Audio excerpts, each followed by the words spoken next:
Matutumbasan ang galing ng mga manggagawang Pilipino. Yan ang binigyan din ng Department of Transportation. Ito'y matapos makapag-produce ng libo-libong trabaho para sa mga Pilipino. Si Jap Regala para sa 13 sa tanghali.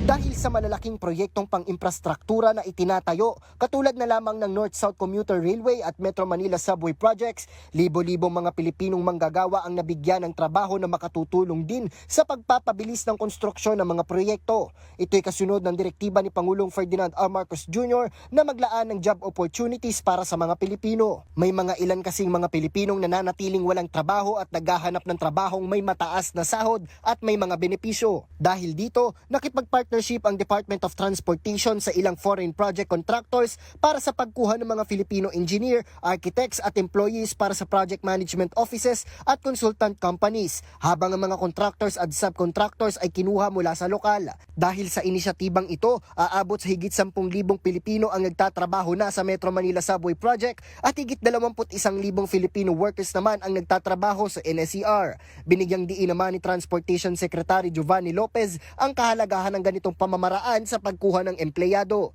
Anya, sa mga ganitong proyekto, dapat iprioridad ang mga Pilipinong manggagawa at dapat ito ay galing mismo sa mga lugar.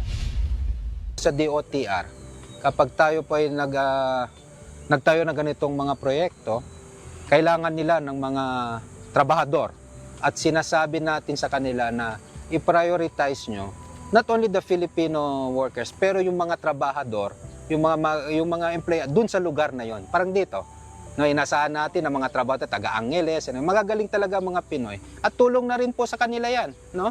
Kaya pa, maasahan nila na andito parati yung kanilang mga trabahador.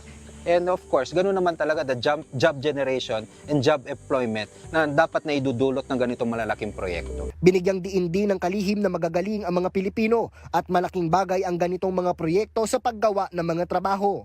Ilan sa mga nabigyan ng trabaho si Rico. Anya, dinayo pa niya ang trabahong ito dahil sa mga benepisyo.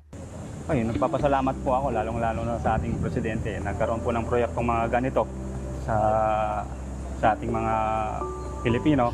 Kami po, taga-Arayat po kami. Dumayo pa dito sa Angeles para magpagtrabaho.